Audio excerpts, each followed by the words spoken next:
Each year, Microsoft Research hosts hundreds of influential speakers from around the world, including leading scientists, renowned experts in technology, book authors, and leading academics, and makes videos of these lectures freely available.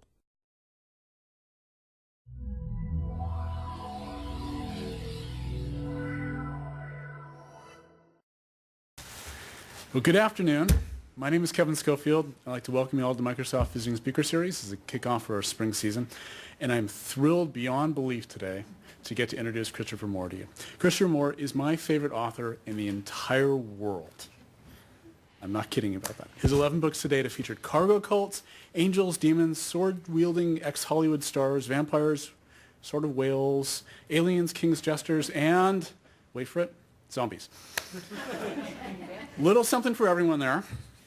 What ties us all together, and I think is really the essence of his humor, is that he shows us normal people with normal human flaws in very unnormal, sometimes paranormal, usually downright absurd situations. His latest book, which is what brings him here today, is entitled Bite Me, Love Story.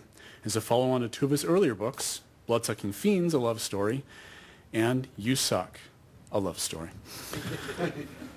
Chris is born in Toledo, Ohio, attended Ohio State University and Brooks Institute of Photography in Santa Barbara. Before writing his first novel in 1992, he worked as a roofer, a grocery clerk, a hotel night auditor, insurance broker, waiter, photographer, and a DJ. Kind of explains a lot, doesn't it? Please join me in welcoming Christopher Moore.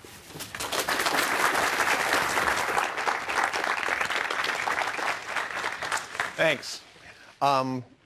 Thanks, Kevin. I really appreciate it. I have no idea what I'm going to talk about today, and I'm going to be all over the place because you guys haven't heard me talk before, so there's no reason for me to talk about just this vampire book, and there's other, kind of cool and interesting stuff.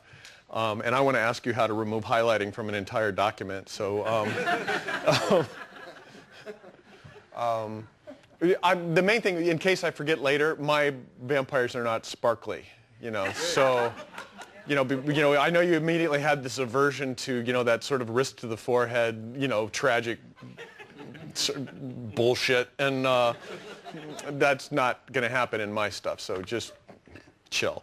Gosh, when Kevin and I were talking at lunch, there are so many different subjects. I sort of indulge my adult ADD by just picking different subjects for every book, and the main reason for that when I started was, if I keep doing different subjects, they'll never be able to figure out what I do, and then they won't be able to pigeonhole me. So, my first book is about demons, and my second book is about Native Americans, and my third book is about vampires, and my fourth book is about cargo cults in Micronesia, and then it goes on, and in my fifth book, I take an entire village off of antidepressants, which draws a giant sea monster to the village that starts feeding on depressed people. Because that's how he evolved, was feeding on depressed, could detect low serotonin levels in mammals and thought, well, they're slow because they're bummed out. So they're easy to catch. My sixth, what the hell was my sixth book? My sixth book was the Gospel according, Lamb, the Gospel according to Biff, Christ's childhood pal. It was the 30 years of Christ's life that wasn't told in the Gospels. Because I thought, somebody should do that. And I didn't know anything about history or religion. I went, yeah, I am that somebody. I will do that. I wrote a book, as Kevin said, about marine mammal researchers, and spent a couple of seasons with the National Geographic guys looking at whales and in the water with whales, which was way cool. Then I had to figure out how to write about it. And in the midst of all this, I've done, and then the zombie book was a Christmas book, as you would have guessed, because they go together, holly, mistletoe, cinnamon, zombies, and I was just trying to figure out what to talk to you guys about, because you're at work, and it's just, I just wanted to see what would be the closest analog to just screwing off, because that's why we're here, right? And I can imagine, and trying to make it relevant to people who work on any part of information technology is probably not what I should be doing, because I've cursed you all by name at one point or another, as you well know. I just wrote a piece for Huffington Post. It was supposed to be for the New York Times, but I was intimidated, so it went to Huffington Post about language. It's just a particular perspective that I have that might be relevant to what you guys do, and certainly is to your life, and that is how fast, language. I wrote this book called Fool, which is King Lear told from the point of view of his fool, and I've named the fool, which he isn't in. Thank you very much. Yeah, in lieu of a PowerPoint presentation, this guy will hold stuff up. If we could just get him clicker trained, that would be so awesome, right? Thank you. Anyway, and that was kind of tough because what I had to do was approximate Elizabethan English, which is almost, we don't really understand it. You think you do, but you really don't when you start to read it, unless that's your field. So it had to sound like Elizabethan English, but it be clear enough to be funny to people who are sort of modern Americans. So I spent a lot of time learning Elizabethan English by ear, meaning I listened to enough audio performances of Shakespeare, I went to enough plays that I could sort of approximate this dialect that sounded Elizabethan but was complete. If you'd never, didn't know what a mumsy bub was, you'd be okay. And I realized, in the study of that between like 1476 when William Caxton first starts setting English words into print, and he's the one that you have to blame for shit like enough being spelled with a GH instead of an F. And it was just because, I was out of F's that day, so now it's, and it really is. The language up until that point is just a bunch of different dialects that nobody understands. If you go, outside of a 4-mile area in England, you can't understand the guy you're talking to, or you can barely do it. And it becomes a singular language, starting with about 1476, and then up through the 1500s, there's 3 Vulgate or English Bibles written before the King James. So between 1609, 1611, when the King James Bible comes out, in 1476, when Caxton first starts saying, yeah, we probably ought to spell all the stuff the same and say everything the same, English becomes gelled as a language. And of course, that allows for the genius that is Shakespeare, who is like the 29-foot long jump of language. Shakespeare coined 1,800 words is sort of the agreed upon figure. Some people say 10,000, which I think is a little bit high since he only used 17,000 total. But the OED, the Oxford English Dictionary, credits him for first usage of 500 words. Now, that's the conditions. It's the same way that the long jump was broken in 1968 by like 2 feet, because it was in Mexico City and the air was thin and the altitude and all these other things conspired. The same way the language was so young that Shakespeare could make up 1,800 words. He was making up these new memes. It was required. There is a point to this, other than I just memorized all that stuff. First, I got to make up a bunch of words for that book. But second, when I started to write this, I wrote You Suck, which was the second in this vampire series, in 2006. And it has the voice of a 16-year-old goth girl in it. You might guess that doesn't come naturally to me because I'm an old white guy. So I started going on blog sites, on goth blog sites, and for about 40 minutes every day, before I would write Abby Normal's part, because she's the narrator, I would read these goth blogs. And in some ways it was it was heartening, because I thought, wow, the English language isn't gone. These kids could write. They were funny. They had a sense of, of irony about their own sort of mopiness. And, they could string together adjectives like Edgar Allan Poe. And I thought, okay, we're all right. And, the English language is okay.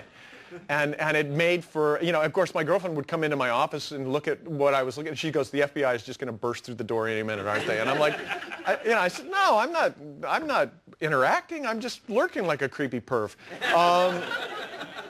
So anyway, I put together Abby's dialect, sort of from how these kids actually wrote, and using the things that you guys are all aware of, so then I wrote Fool in between, which sort of made me aware of this language paradigm, and then I went back to write Bite Me last year, 2009, and I went back to those places for the blogs, gone. All gone. I mean, there were a few blogs there, but they were 3 sentences instead of 5 or 6 paragraphs. There was no kid who was constantly writing, you know, the story of their life in these sort of, you know, strung together adjectives, and it was texting and Facebook, and it was gone. Everything had gone to 140 characters. So that paradigm of that 135 years between when Caxton sets language down and the King James Bible comes out, and English has become this solid thing in which probably 2/3 of all the words that we use were invented, it's happening again. Just from my very anecdotal observation without really trying to look too far and pay any attention, which is how I recommend you go about your research, because you get results way faster that way. And it's just an observation that, you know, I wanted to share with you. It's not that funny, but it was really interesting because, I mean, when the first book came out, I would get emails from kids that, you know, 16-year-olds that said, oh, nobody said woot in 6 months. That's ancient history. And it's like, you didn't know that the lag time between when I turn the book comes in and when it comes out is a year. I mean, I wasn't really hoping to, you know, capture the, you know, the zeitgeist of, you know, American language. I just wanted to make it sound, you know, funny. But it was gone, and I had to do the whole second book basically from the first book because I couldn't find any of this stuff out there. And I know you guys work in this field, and I certainly work with the tools you make, but I had no idea how fast things were changing as a subculture, and particularly as far as the language meme goes. I have no idea where we're going. I mean, I know everybody in my business is terrified about ebooks. You know, and I just, you know, I want to get all fundamental and start burning Kindles, but I don't know, you know, I have no idea what it means, except I probably shouldn't have taken out a 30-year mortgage. So, because I got to get good enough at this that I can charge people when all my books are getting, you know, torrented. But anyway, what else to talk about? I have this whole sheet of stuff, but none of it's interesting. Writing about vampires, I don't want to talk about that. Drinking NyQuil and writing about vampires. No, I don't want to talk about that either. I'm looking at the 4 pages of notes that completely all failed in front of the last group of guys who were at work when I talked to them. So, it was horrible. Thank you for laughing. Even if it's sympathy, I'll take it. Gosh, what are we talking about? I have all these different things. What do you guys want to hear about? What do you want to hear about? What's next after Bite Me? I love Abby Normal. I think you captured her amazingly for an old one. Have you read Bite Me already? Well, yeah. Well then, we can't talk about it because it'll be a spoiler. You know, the 3 vampire books, I didn't set out to write a vampire book. I basically, back in, I think it was 93, I had a 2-book contract with Simon & Schuster.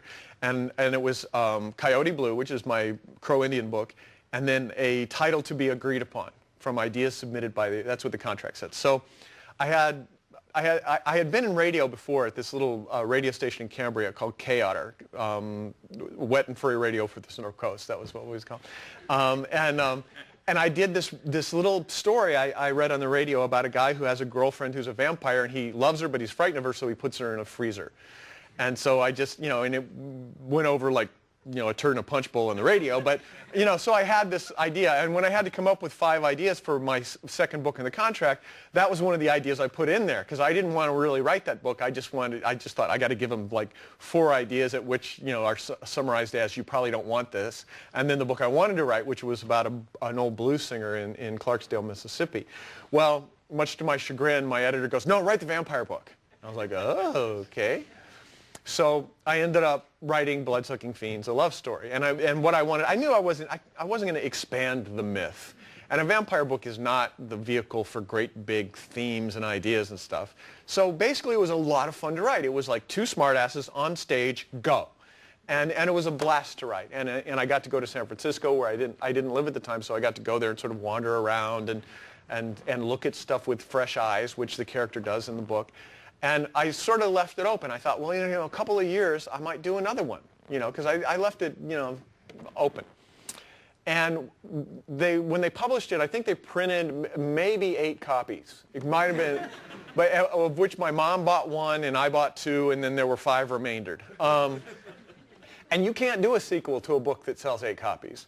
And so I had to wait for my career to sufficiently recover to do USOC. And basically I knew, because I knew the setting and so forth, I could do USOC pretty quickly. And publishers want a book every year. And I can't write a book like Lamb or Fool, these research-based books. I can't write those in a year. It just takes longer than that to even learn the stuff I need to know.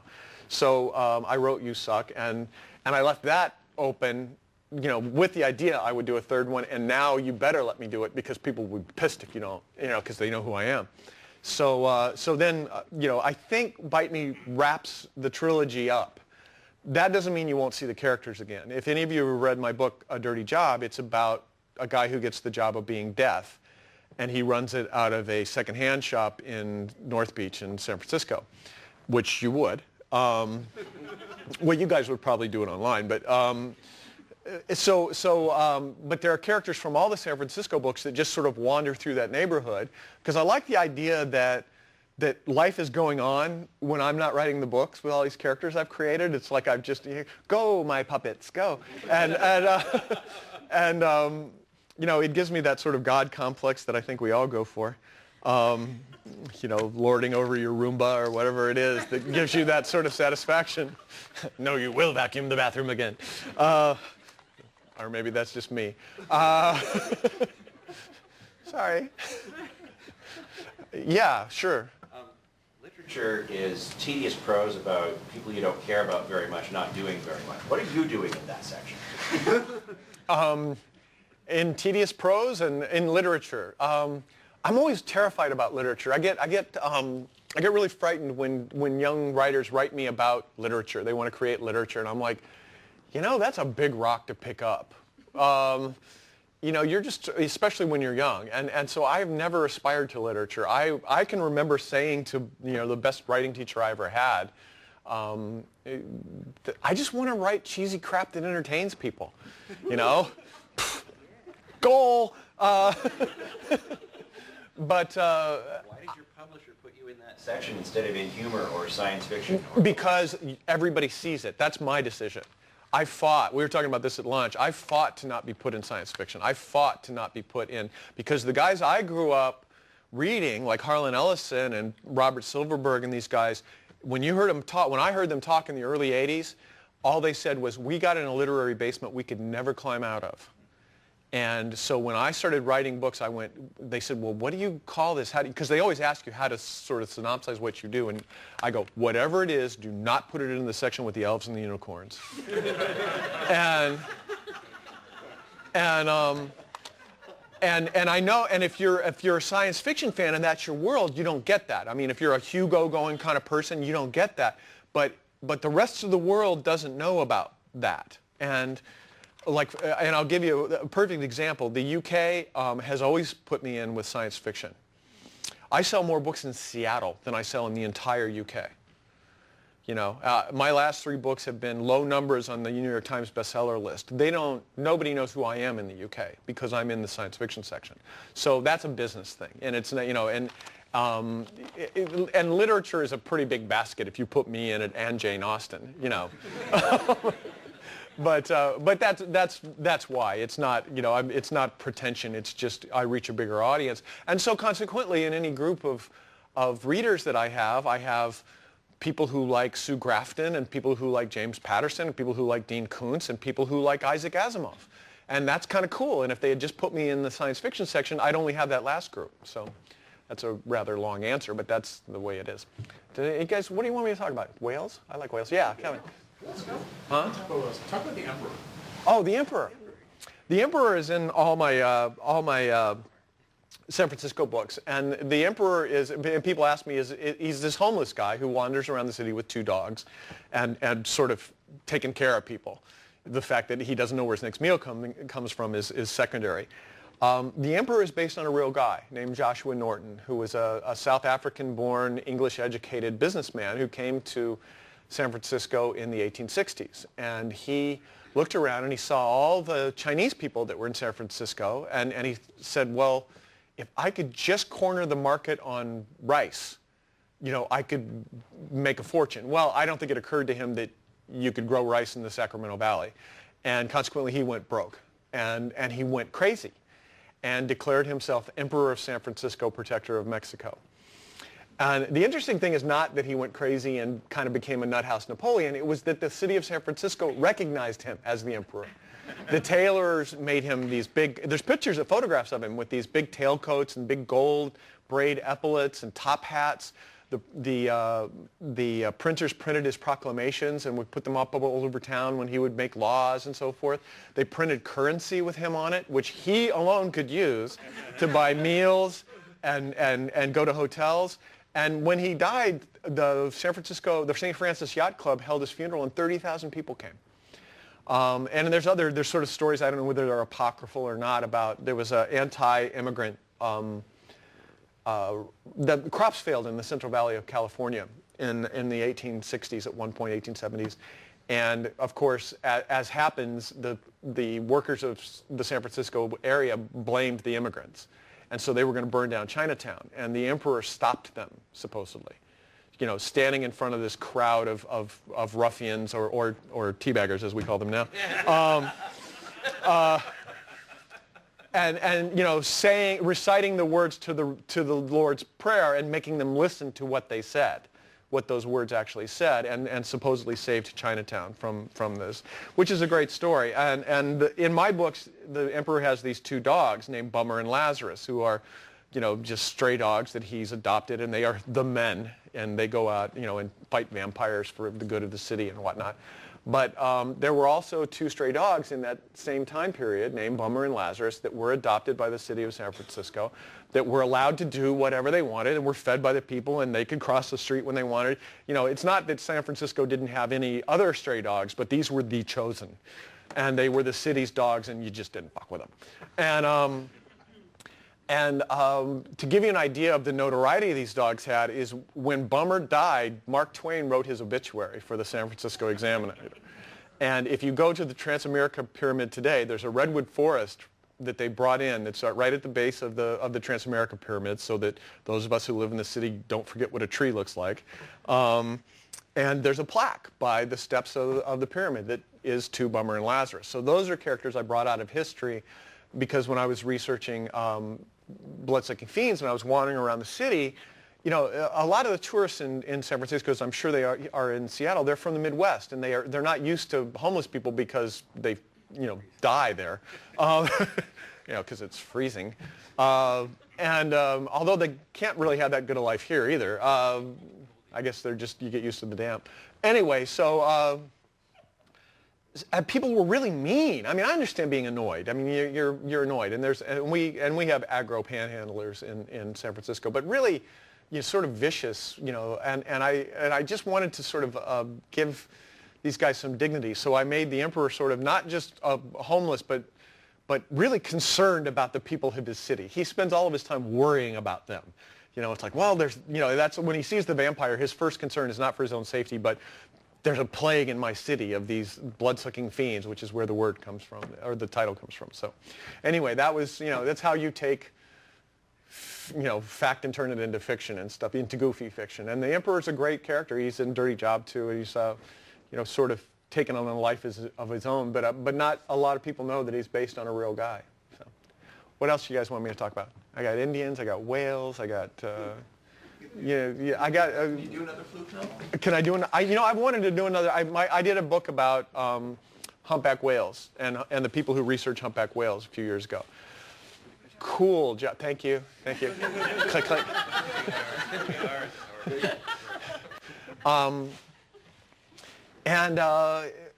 Really amazingly interesting field, you know, but then it's making it accessible that is my job, and making it funny, which turns out to be harder than I thought. You know, and because what most people know about whales is they're big and wet, and that's really all they care to know. I wanted to do another whale book, but every time I talk about it, I mean, people in New York, there's a lot of them who have never been outside. And so when you talk about, I mean, you talk about doing things in like the ocean. You know, when I'm in the Pacific Northwest, everybody's all interested about whales. And when are you going to do killer whales, which I would love to do a killer whale book. But every time I talk about it to anybody in New York, they're like, oh, yeah, whales, that'd be great. Because they don't get it. You know, they don't. The ocean is where you put your garbage if you live in New York. And it's something that holds the Hudson River together. Working with a marine, when I started out to do Fluke, I was going to do a book about humpback whales because I wanted to get in the water with humpback whales, and the only way you could do that would be to, you know, get on a research permit with somebody that NOAA has given a permit because they're protected. And so I sent a bunch of books to a friend of mine who knew a marine mammal researcher, and I just sent a big pile of my books, and I went, I'm an author, I want to do stuff, and he wrote, I only do dolphins, thanks for the books. And, but he did say, but a guy I went to school with, Jim Darling, knows more about humpback whales than anybody else in the world, so ask him. So I sent Jim Darling a big pile of books. He lives in Vancouver. And, sorry, Vancouver, eh? And, didn't mean to not speak the language. And he said, sure, come on out to Hawaii. And so I did that. And I very quickly learned that what was the most interesting about the field was not whales, but the people who studied whales. It was, and maybe, I don't know how many of you guys actually work in the research part here, but you probably have a sense of this too. I mean, these are guys who get up in the morning every day with a question in their mind that they want answered, that they know they may spend their entire life looking for that answer and not find it. But it's a cool job in the meantime. And these guys, the people I worked with were behavioral biologists, which are just sort of the witches of the biology area. You know, if you go to a group of biologists, you know, there's the guys who count stuff, and they're in one corner, and then the behavior guys are over in the corner with their coned hats and their wands, and you know, that's how they're treated by the numbers guys. Did you just? It might amuse you to know that last year someone published a list of the 10 worst jobs, one of which was guys who work at the Microsoft Security Response Center, and another was a guy who collects whale feces. You know what? I would doubt that. It probably sounds like I mean, unless you collect whale feces as a hobby, you know, in which case, you know, let me show you my collection. We just like to throw it against the wall and see what sticks. I've done that, and it's not that bad. I mean, it's, you know, you don't have to taste test it or anything. You have a big swimming pool net, and you go, well, that's easy. We'll get DNA without having to shoot him with an arrow. That's one of the things that you do is every whale you study, you have to get a DNA sample, and they're starting to come up with new ways to do it. And you hope that what will happen is the whale will jump, because when they jump, then they shed skin, and you just take the pool net and you grab the skin, and you know, you've got it. Or, you know, if they crap, you know, but in Hawaii they don't, because they don't eat when they're in Hawaii. You know, they don't eat for like 6 months. So you don't get that. That's usually in Alaska that you can just scoop up the poo. But the third way that you get the DNA sample, because it's the only thing that, you know, makes you able to track that unique animal other than his tail print, and sometimes you don't even get that, is by shooting them with a crossbow that has a little cookie cutter thing on the end of it. Now, we're going out of Lahaina, Maui, which is just nothing but suntan lotion and burnt people from Michigan, and, you know, and they're there to see whales, and it's awesome, and humpback whales are jumping, and it's just cool, and they want to save them, and you're about to go out and shoot them with a crossbow in front of everybody. So it's just like when you walk down the dock at Lahaina, you take like a jacket, like my windbreaker, and you put it over the crossbow so it looks like you're carrying your dry cleaning. But when in fact, because you can't walk with a crossbow, because it'll be, what are you going to do with that? And you go, I'm going to shoot whales, you know? Cute, friendly whales. Anyway, that's one of the more interesting things that you get to do, is go out and sort of actually shoot whales. I mean, I felt bad about it, but it was fun. Killer whales are, you know, I would love to do a book about killer whales, is the short of it, because killer whales are so smart, and so much of what they do, I mean, most of what big whales do is instinctual, like birds. You know, they just know how to, you know, build nests. Although whales don't build nests, so that would be cool. Yeah. But killer whales, you know, they live with their parent their whole life, and most of their behavior is learned, and so there's a culture and language. I mean, that they found this out trying to, maybe you guys know this because you live in killer whale town. But you know, they tried to let him go after a while, and they went, they don't speak the same language in different areas. And I have a friend named Bob Pittman who will tell you, I've seen more killer whales than any human being on the planet, and he has, you know, DNA tested more, and he's speciated 20 different kinds of killer whale. You know, we all think, okay, there's 2 or maybe 3. You know, there's resident killer whales, which are the guys you have for eating salmon, and then there's transient, which eat, you know, mammals. There's way more than that, but only by DNA testing do you know that. So, you know, that's a great thing to write about, because you can write about the whales, not the people who study the whales, because the whales are complex, and, you know, and they have a point of view and so forth. I'm not going to get to write that book. I probably shouldn't be talking about it and boring you guys with it, but I would say this, though. I met a couple of killer whale trainers when I was researching the humpback whale book, and the thing that you pretty much, this is just, you know, sort of a public service thing. Anybody that has killer in their name, don't turn your back on them. You know, I don't care if it's Kevin. You know, no problem. I know that's probably not your name. You know, and pretty much, and this is my corollary to that, don't turn your back on anything with killer in the name, is don't marry anybody named Jesse James. I'm just saying, there might have been a hint there that this person might not have the highest level of, you know, ethical code. You know? Or anybody named Attila you know? Am I over the line there? I mean, you have to have certain levels that, you know, check behind the car before you back up if you have kids, things like that. And don't turn your back on things named Killer, and don't marry a guy named Jesse James or, you know, Billy the Kid. Or, you know, I'm just saying. Where else is your research taking you to? Where do you want to talk about? I've been to Micronesia. I've been to the outer islands of Yap, where they invented small dogs. Huh? Yeah, she was talking about Faye. The money in Yap is stone wheels, like Flintstone stones, and it's like, some of it's 12 feet around, and that's how you show your wealth. You put that in your front yard. And you know, when you get the cab from the airport, which is a Toyota pickup truck that you give a guy a couple of bucks to get into the back of, and then, you know, gaze at your own mortality as he drives you into, you know, the main town of Yap.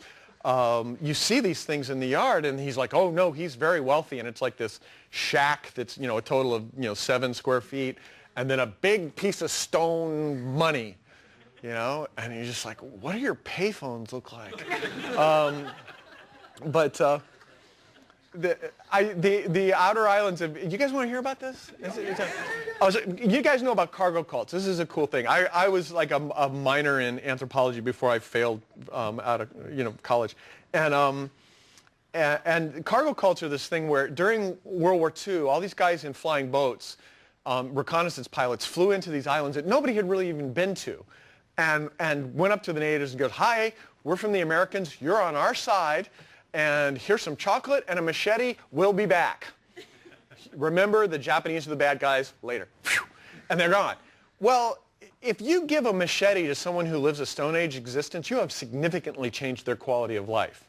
And so what happened when people went back in the late 40s and the 50s and the 60s to these islands that nobody had been to, they had built religions around these pilots, waiting for these pilots to come back. In Melanesia, there's still a major cult that is waiting for John Frum, it's in Vanuatu, to come back. And he was an American pilot. They can't identify who he really was. But their whole religion, thousands of people worship this guy. Their whole cosmology, whereas most cosmologies, most peoples are based on a creation myth, island peoples are based on ancestors from another place bringing stuff.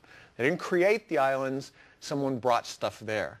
And so it's perfectly natural for them to say, someone will bring us cargo from another place, because that's how it's always been. And now it's going to be these American pilots. So, you know, they were flying American flags made out of reeds because they had seen them before on these. So my story, Island of the Sequin Love Nun, is about a guy who flies the pink jet for Mary Kay Cosmetics, and completely hammered one night, decides to initiate a girl into the Mile High Club and crashes it at SeaTac, as a matter of fact. So, you know, it's all local. And loses his pilot's license and gets an offer to fly for missionaries in Micronesia. on an island where they worship a World War II bomber pilot. And so he becomes sort of the Jesus of these people on this island who this missionary, it turns out, is using to farm their organs. Because they have a unique, DNA profile that actually works with Asian people, and the Japanese will give you a lot of money for a kidney. I've ruined it. Spoiler, sorry. But I decided, and I should have gone to Melanesia. That's where the active cargo cults are. But I had when I was a waiter, there used to be a guy that would come into my restaurant that I worked in, that I didn't own, that would tell me all this cool stuff about Micronesia that he went to. Like, for instance, the Korean, it was, for years and years and years, like right up into the 90s, all the Micronesian islands were an American protectorate. The main economic engine of Micronesia was American foreign aid. And so we would build them roads. Like we went to, I can't remember the island, but anyway, we built them a whole highway system. They didn't have any cars. But we hired a Korean construction company there, and the Korean word in Micronesian, in Truckese, that was on the side of the truck, translated to big penis. So the dream of construction workers everywhere is they were all driving around in dump trucks that had big penis on the side of it and couldn't understand why the natives laughed at them when they drove by. And I thought, I got to go to that place, And there also were 63 Japanese cargo ships sunk in the Truk Lagoon, and I was a scuba diver, and I went, yeah, I want to take that off my taxes. So, so I did that, and I ended up going to the outer islands of Yap. And the only way you can get to the Ulithi Atoll, which is the largest single atoll lagoon in the world, is by missionary aircraft or by the micro trader, which is a copra boat, where they go get coconut meat. And so I have to get on a Beach 18 and fly, after I get permission from the Island Council, which are big, naked tribal guys, to go out there from the main island of Yap. Then I have to get on a Beach 18 and fly out there. Now, you've seen a Beach 18 because at the end of Casablanca, that's the plane that Rick puts Elsa on, as she's remembering Paris. That's an old fucking plane. And I'm getting on it with, I don't know, maybe a dozen Micronesian people. Now, the standard for beauty in Micronesia is size, and the bigger you are, the prettier you are. And I was getting on this airplane with a lot of very beautiful people. So we had to get on a one of those cargo scales, every one of us, because of the weights and balances of the airplane, right? And so because there was no room in the airplane, once you got all these lovely people in there, I had to sit in the co-pilot seat with the missionary. And I had heard stories about how flying in Micronesia, because there's no civilization, was like flying in a black hole at night. There was nothing to see. It was just black as far as you could see. And I'm talking to this pilot who's flown for years and is a missionary. And I said, so what's the scare? And down the middle aisle of the airplane are all their fishing spears, all the natives' fishing spears that they're taking back to the home island. And so we're flying along, and I'm talking to the pilot, and I go, so what's the thing that bugs you? Is it flying, without navigation, with the black hole and all that I've heard? And he said, no, that doesn't bother me at all. And I said, well, what is it? And he goes, I'm afraid that one of these people who's never flown before is going to freak out and kill me when we're in the air. And I'm looking back, and there's like 10 people like, so this is an absolutely true story. So we fly in to the Ulithi. We're going to Falalep, where the Fallopians live, evidently.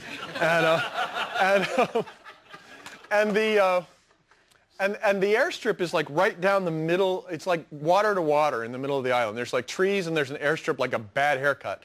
And that's where we've got to fly. But flying in, we're flying, and the pilot looks over at me and he goes, Chris, you're from California. Do you like surfing? And I'm like, not really. And he goes, I do. And he drops this plane down to like 6 feet over the water, right at the surf line of all this whole line of islands. And to the point where you can see spray coming off of the water. And then I look back, and there's just like, and I understand it, because that's what I look like at that point, right? And we're coming along, and I can see up ahead, and he goes, watch this. And there's like these docks the Japanese built to land tanks and stuff on these islands.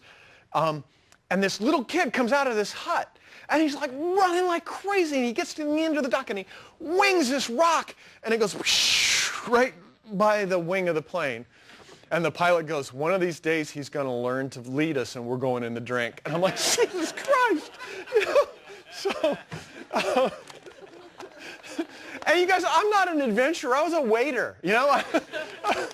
So anyway, they left me on that island, and I went out and lived on the big island, not the big island, the high island of Mogmog, where the high chief lived, which they drop you in Falalep, then it's an hour and a half by outboard across the lagoon to get to the island of Mogmog, where the highest level of technology is a thermos. Because years ago, the Peace Corps went, you know, if you guys would boil your water, you'd quit dying of typhoid and cholera. So they all boil their water. But fuel on a coral island is very, very precious. So if you boil water, you want to save those therms. You want to keep that hot. So they all had these big, gleaming bistro thermoses sitting outside of their grass huts. And you walk through, and it's like, this is where the Starbucks people came from. You know, it's the weirdest. I didn't used to take pictures when I researched, because I thought, okay, whatever's vivid, I'll be able to make vivid in the book, and I'll remember it. But you know, now I'm old and I have to take pictures or I forget shit. But it was a very weird thing. I wish I had pictures of all the, you know, sort of the grass hut classic village that you see, and then thermoses all the way down. I don't have any end to that story. And then I was killed and eaten by cannibals. I did have one instance where I became really good buddies with Chief Antonio, who was just a, you know, like big guy who liked to drink instant coffee and smoke cigarettes, so it was like my people. And and he and they had this canoe, this beautiful little like red dugout canoe with an outrigger, and I said, well, that looks different. He goes, oh, well, that's not our canoe. That's New Guinea. And I said, it is. And he goes, yeah. He says, they tell me we eat those guys, but I don't remember. I'm like, fuck. And there were guys on the island that I'm pretty sure remembered the taste of human flesh, you know. And the thing is, I'd gone out there to get this exotic sort of native mythology, and Magellan had landed there on his way around the world. They'd been Catholics for 500 years, you know. So they had incorporated, as cultures do, stuff in, you know, they had octopuses in their catechism and stuff, but I mean, they did. They had things about it, and then the plane crashed, and the octopus held it up so Jesus could see it, and like, okay. But they were very Catholic, but after a couple of weeks, when I realized they had been cannibals before they were Catholics, I was kind of glad they were Catholics. You know, just ritual cannibals. You know, it's like, no, well, come on. I'm not hurting anybody's feelings. Body of Christ. What am I talking about? It's like, you know. Did you ever have anybody object to lamb? Did I ever have anybody object to Lamb, my Jesus book? No, we thought it was going to happen. When you set about rewriting, you know, the religious story for a third of the world, you think, might cheese somebody off. No, I thought I would be like me and Salman Rushdie in some hidden suite somewhere, you know, hiding from various religious groups. And as the book started to come out, we thought, well, that'll be a good way to sell it. So we like sent it to Jerry Falwell and, you know, and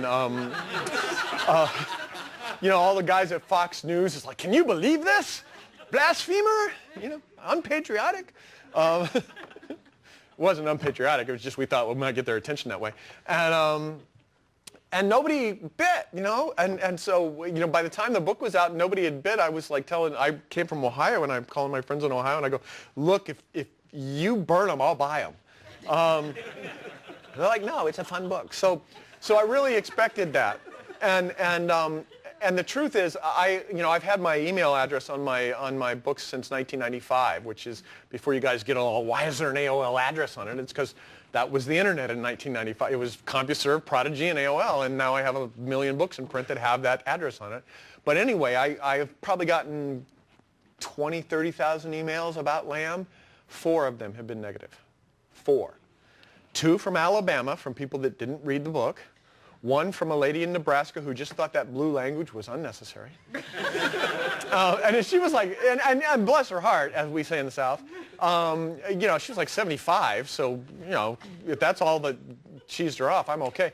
And then the fourth one was from a retired Monsignor in Toronto, who just didn't like it because it didn't fit with Catholic doctrine, And I don't even know what a retired Monsignor does, except not pray anymore. So, I mean, it's like, I need to be a little more irrelevant.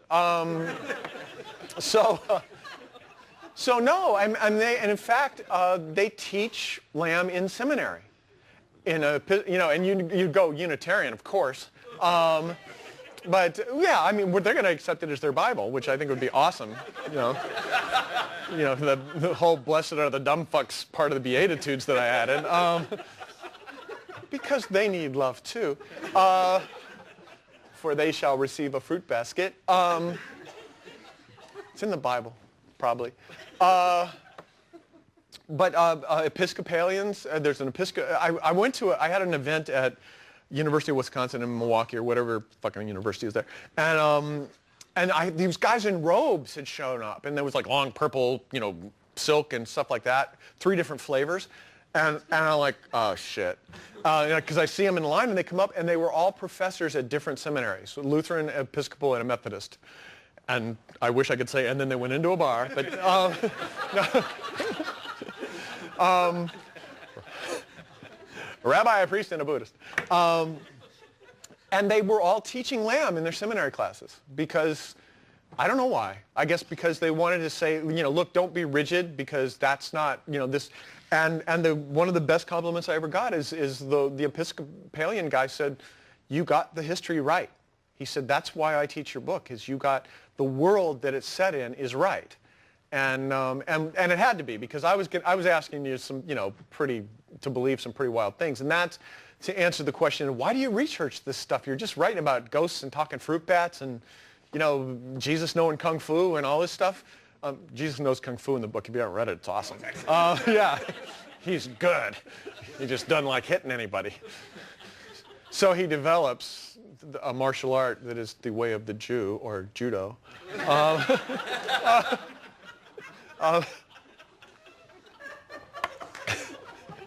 So, spoiler.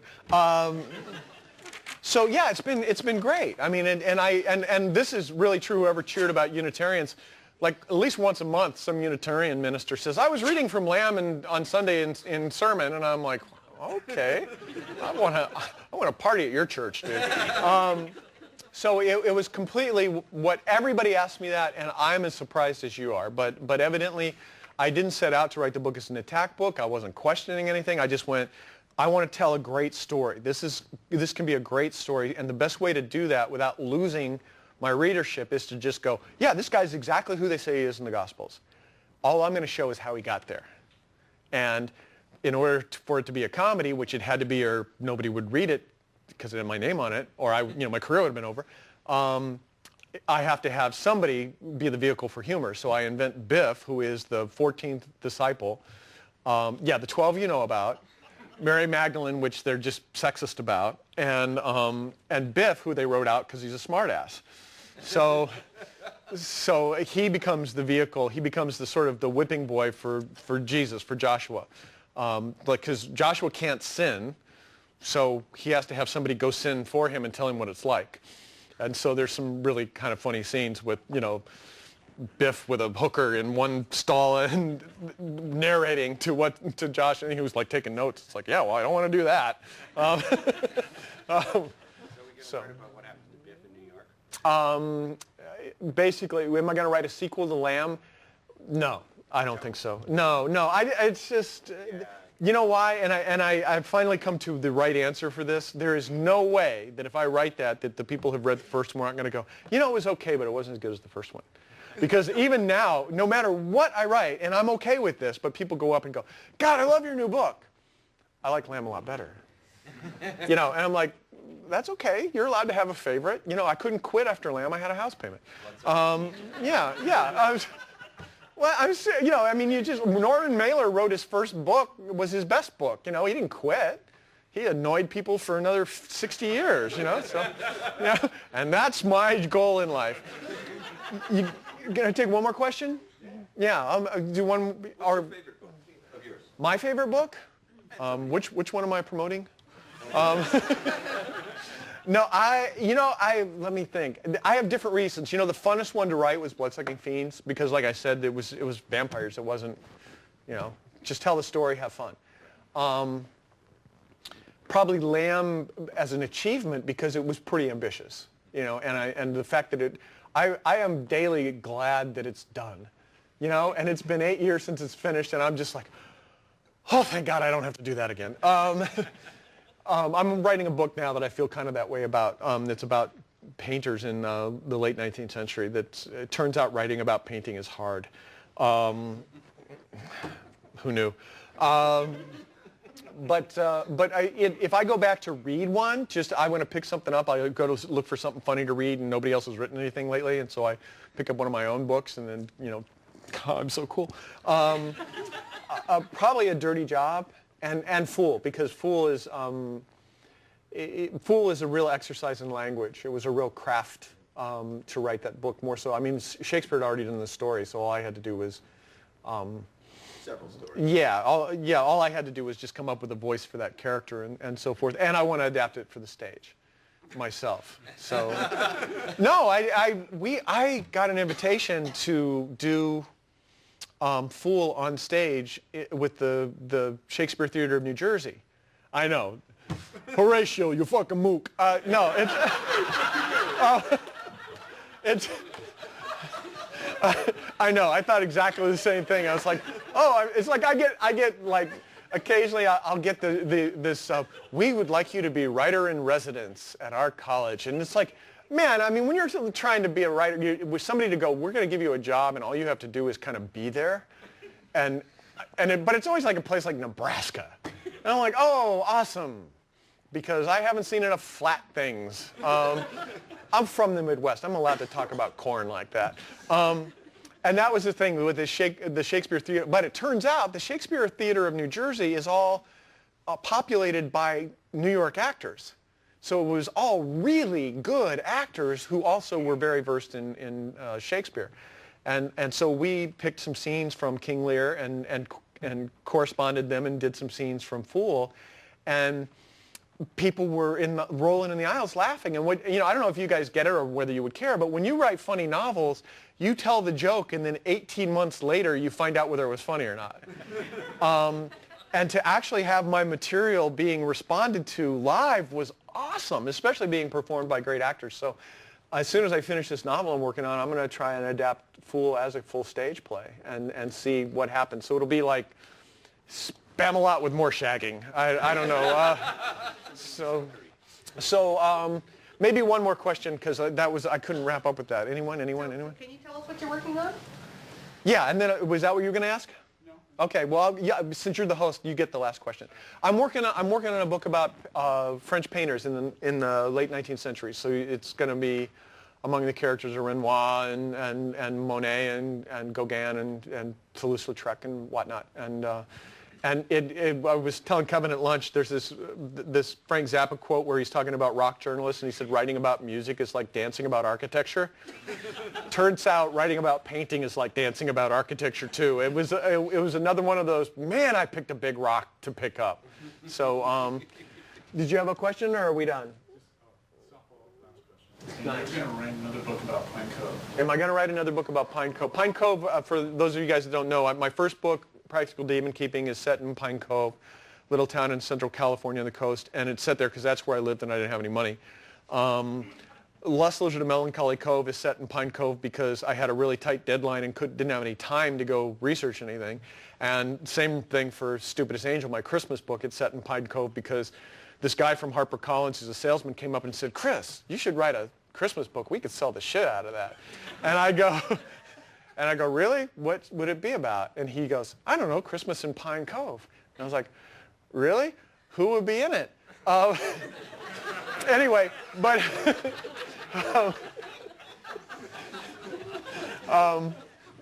but so if I write another book about Pine Cove, you know I'm either broke or out of time. But I'm not going to close the door. Thanks, you guys, for coming. I really appreciate it.